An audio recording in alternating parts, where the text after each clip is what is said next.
Let's get into the realness. We got a lot of moms also that have fathers that do want to be dads, but they're so vindictive and bitter with the dad that they'd rather their son fail than have the father in the child's life. Are you serious? I'm dead serious. I've had conversations with moms. I'm like, where the daddy at? I'll make contact with the dad. Dad say, I live in North Carolina or I live in this city, but she never wanted me. They done moved on, got kids of their own with their new wife or whatever like that. She never want me to see him. I'm like, mama, send that boy to go stay with his daddy. He don't need the Ace of Voice program. He needs his dad. Send him with his father. What are you doing besides sitting up here complaining about you doing it by yourself? It's like moms have this new thing now where they proud. It's like they have to say, I'm doing it all by myself and I'm trying and I love my child and putting them on Facebook and pretending you was a parent at graduation and they turned out to be some terrible person because you was too proud to keep their father in their life. I've run into that so many times. Just send the child to stay with his father. You don't need him. You don't need to be trying to raise him by yourself. Send him with his dad because he needs his actual father. He don't need somebody trying to get to play father. He needs his real father. But because they're so bitter and the court system, which I hate, benefits mothers more than fathers who want to be dads. It hurts kids. It hurts children. A woman should not have to mother alone. It is not natural. It is actually very unnatural and very cruel for a woman to have to raise a child alone. It is destructive to her nervous system. And in that, it's destructive to the child because the child's well-being is based off of the mother's happiness, the mother's true happiness. Yeah. Because as a mother, like when I'm not well, my child can tell I'm not well because I have nothing to give her. I have absolutely nothing. And what I do give when I'm not well is out of obligation. You can tell when someone's doing something out of obligation for you. Mm-hmm. Children are very intelligent. And we all are. Yeah. Versus doing it out of love. So imagine what that does to like a mother-child dynamic, a person-person dynamic when they don't have that village there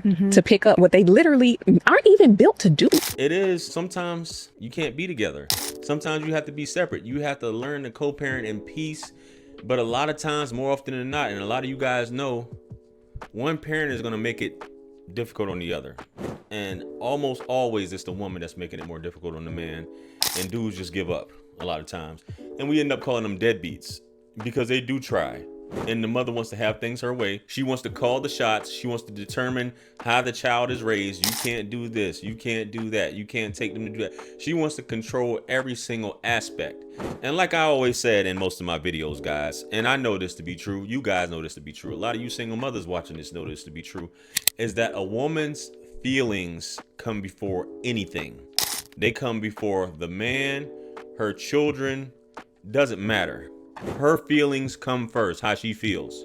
She doesn't care about how it affects the children. Even if this woman was raised with a father in her life and knows how important and maybe taking it for granted, she will purposely try to alienate the father from the child.